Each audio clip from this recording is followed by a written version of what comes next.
Hey guys, it's your girl Ella London and I'm finally back with a video.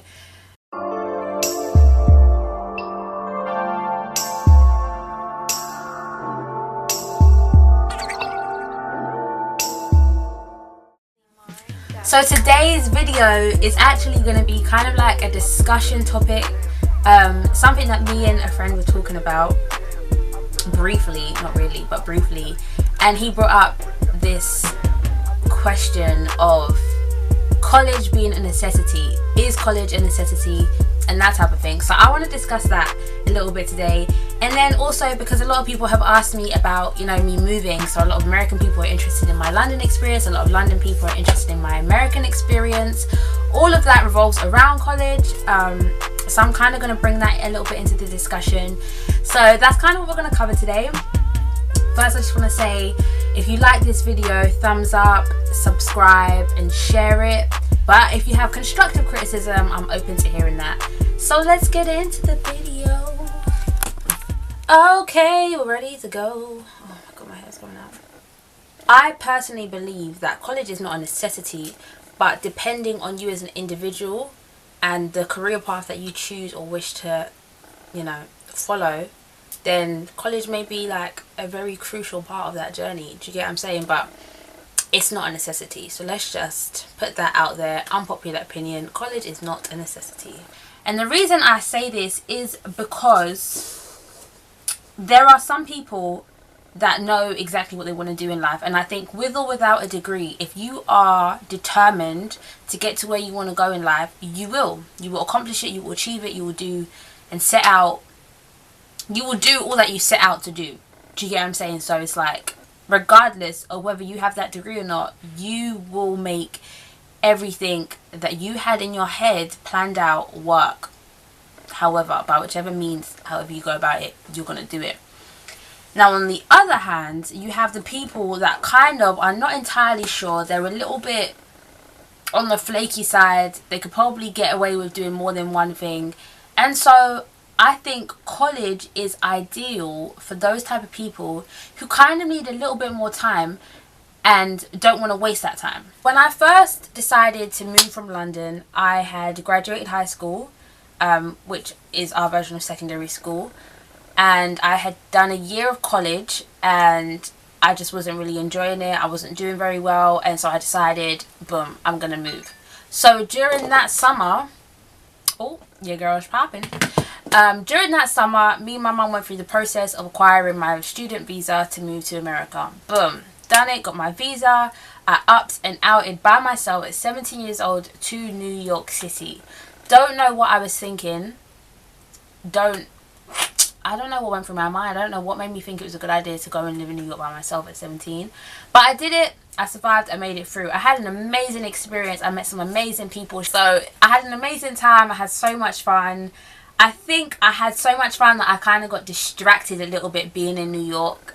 But while I was in New York, I was studying. My degree was communications. It was a communications degree. And so when I moved to New York, when I moved to Texas, I was like, don't really just want to do communications. It kind of doesn't feel like a real degree. It just sounds like, oh, I have a degree in communications. Like, what is that? So I changed my major to business administration, which is what I'm currently studying. But if you notice, in that year, I was allowed to kind of figure out, well, this is actually what I'm better at. This is what I'm good at. This is kind of what I want to narrow it down to. And even once I get my business degree, I'll probably go back to school and specialize in something a bit more specific that I really know I'm passionate about. But my point in that is I needed that time. It wasn't a waste of time, but I needed that time. It was necessary for me to go to school and spend the time that I spent and the money that I spent trying to figure out what I really, really want to study. And even now I'm still trying to figure that out. Whereas for some people, boom, it's in, it's out, they're done, they got their job, they're just climbing. You know what I'm saying? So it's like, it's not a necessity for everybody, but for some people, it is a necessary stepping stone. It is a necessary process to go through to get their life on track. Do you get what I'm saying? So that's my opinion on college being necessary. Why I chose to study in the States. I think primarily the reason I chose to study in the States is because as a child, my mum would always take me to America, especially to New York. That's where she felt her home was. At a very young age, I think I went to pre-K in New York for a short time, and then we moved back to London. But I just have a lot of memories of being in New York. I have a lot of pictures of being on the subway as a child, and traveling, and going shopping, and just seeing everything that was just New York related. And so for me, when I decided I wanted to move somewhere, New York was the first place that sounded like somewhere I could just move to. And even for my mum, she always knew that she wanted me to study there. Like, that was her dream, for me to always go to New York. And so kind of naturally, it almost became my dream. And the idea was just, it was just something I fell in love with. And I didn't, at the time, I hadn't thought about everything. I hadn't thought about the pros and cons. I don't think I thought out the process of, oh snap, I'm up in and out in to somewhere that I actually don't know. Because traveling to New York and living in New York are two very different things. And I didn't realize that until I moved and I was there and I was like, oh, I'm here. Like, what do I do? I'm actually here. So it was a process. It was interesting. It was a process. But primarily that's why I wanted to move, just because it felt like a second home. I think New York has always felt more of a home to me than London in some aspects, before everyone starts coming for me, in some aspects. In regards to when I finally got to New York, I, at a time, suffered from something called cultural shock. I didn't actually know it was a thing. Some people know it's a thing. And it's basically when you are in shock.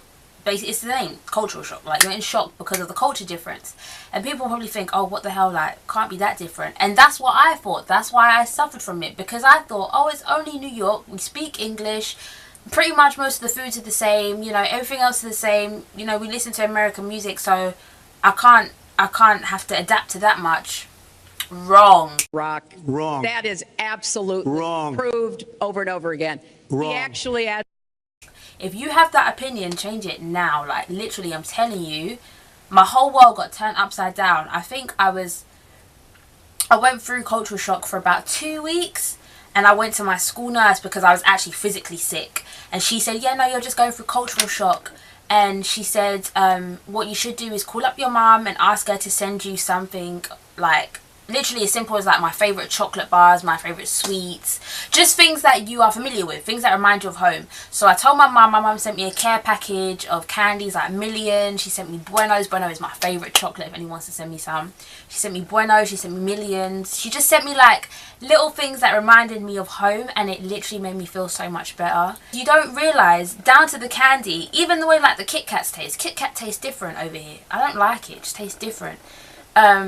Fizzy drinks are so much fizzier over here. Like, it's little things that are so different, even down to how they socialise. It's different. Their banter is different. Like, it's weird. Like, just the littlest things are just so different. I can't even explain, and I didn't think that that was going to be the case, but it was. I got over my cultural shock. I have some amazing friends. Shout out Stephanie, shout out Jalicia, who really like supported me, and they were like mums to me. Literally, I'm such a baby. Like, if I'm sick, I'm crying my eyes out. There's no question. And they literally like looked after me, like provided everything. Like, I couldn't have asked for better people to be in my life around that time. So big up them. Cultural shock is real, y'all. If any of you are sitting there like, yeah, I want to move to America, yeah, I want to move to London. No, you don't. You don't. Think about it. Like, actually think about the pros and the cons, because when you get there and that stuff hits you, boom, no going back. I mean, for some of you there's going back, but nah, just like deep it, like think about it, because it's not as simple as just flying and just living there. Like, there's things that you have to go through to get used to it. And even now, obviously I moved again, I moved to Texas. Oh my gosh, do I miss London? No, I don't miss London. I think I miss the people in London and the things that you can do in London. Like, you're legal to drink from 18. Here you have to be 21. So it's just like, whether you're drinking or not, it's just that you can go to those places. Like, here you can't actually get in certain places unless you're 21, just because they serve alcohol in there. So I don't miss London. I love going back. I love seeing my best friend. I love seeing my family and all of them things there. But I don't think I could ever move back to London. If I did, it'd have to be a completely different area than what I lived in before. I miss New York though. I definitely miss New York. I'm going back in March shortly to see my godson. Love my godson to pieces. And I hope when he gets older and he sees this video, he sees how much his TT adores him. I love you, Josiah, with all my heart. But yeah, so it's his first birthday, March 24th. I can't wait. I'm going to spoil him to pieces. But I don't miss London. I don't. It's just not the same. And it's like once you leave and you move out of a certain area, when you go back, it just doesn't feel the same.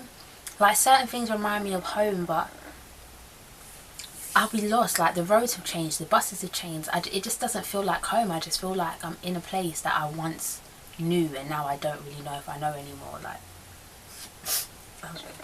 so yeah, it's just weird. But that's it for this video. Like, share and subscribe, thumbs up, comment down below like any feedback that you'd like to give me, any videos that you want to see next. I have another video that's also out today and it's regarding the whole 21 Savage incident, so make sure you check that one out. It's juicy, juicies all the tea. And yeah, see you guys next time. Damn, your girl almost forgot. Like, you guys can't even see this one, but I have baking powder on my face that I didn't blend out, so let's just go ahead and blend that out, shall we? And don't judge me because I could be doing this so wrong. But I'm not like a makeup wearer. Like, I don't wear makeup like that, so you know, I kind of just make it up as I go along. I don't think there's anything wrong with that.